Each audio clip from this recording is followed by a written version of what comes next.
So John and I met.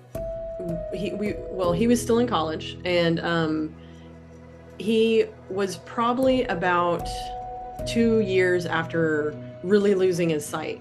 So really, it, he could still put images on a TV and get like super close and maybe see a shape, but it was pretty much almost completely diminished by the time I met him. So when we met him, it was as a painter. He was going to school for creative writing, had a seizure that caused him to go blind. And at that point, I think he was looking for some other way to express himself creatively and got into painting. I think in order to maintain the little bit of sanity he had while dealing with this, he was painting. I consider him one of my mentors.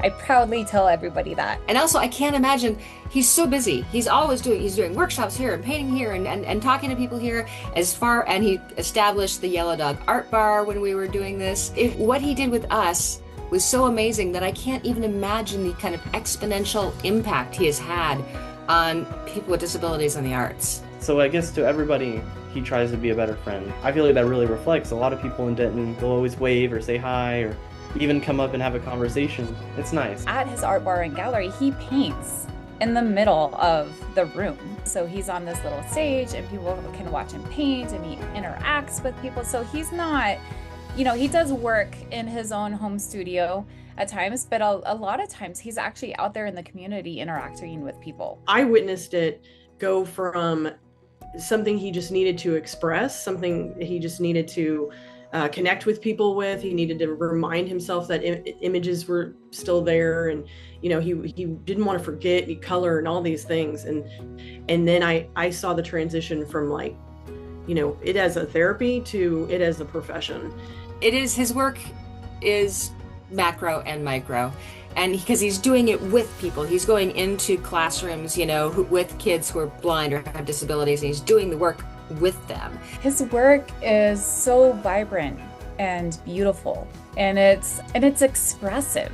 It's representational. There's a fine line between art that's just there for art's sake and art that's there with emotion, and John really shows that. He wouldn't tell people he was blind at first. He would just kind of sit in the background and listen to comments and all of that, and then when people were like, who's the artist, and then they would meet him and realize it, they would go back to the paintings almost as if they're looking for the blindness in the paintings, because it was almost kind of a disbelief a little bit. So that was interesting. You also got to see people witness this sort of amazement, what, that a blind person did this, and then they'd go back and check. The gist of it. I know that with his paintings, he does use texture in the different colors so that he knows which color is which based on the feel of it.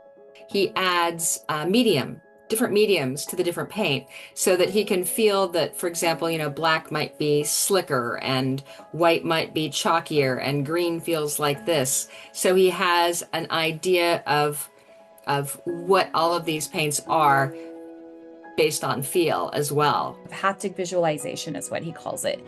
And being able to essentially see the world through your fingers. I mean, he's said this before, but he can feel like the thread count in jeans at this point. John's success as an artist is just truly inspiring. I think for any artist who is serious about their career, their dream is to be able to paint on walls, paint on airplanes, make these connections. So he's doing that, but he's also letting people across the world know that, hey, this is possible. As people with disabilities, as artists with disabilities, there's a lot of potential that sometimes is being missed, and John makes sure that people know about it. Painting saved him. It did that by showing him that we all have problems, we all have adversities, to overcome. The word inspiration is tossed around in so many ways that we in the disability community are not crazy about it, but he is it in all the best ways. He's the person that holds you up, lifts you up, shows you where to go, and says, hey, you can call me at any time. There's so much in my life that you've helped me with, I can't have gotten this far without you. John, I feel like this award is a long time coming just because you're a fantastic human being and amazing, and you touch so many lives. Congratulations. This is so exciting, and you deserve this award. John, I just want to thank you for being such an incredible mentor for our network, but mostly for being such a generous spirit. Congratulations on being Artist of the Year for ArtSpark Texas. I'm so proud of you, and I am so thankful and blessed to get to know you. I really do love you, Dan. Thank you. And, I'm going to get choked up, but you deserve every bit of this, and you continue to inspire people. And I just want you to know that, we love you, and congratulations.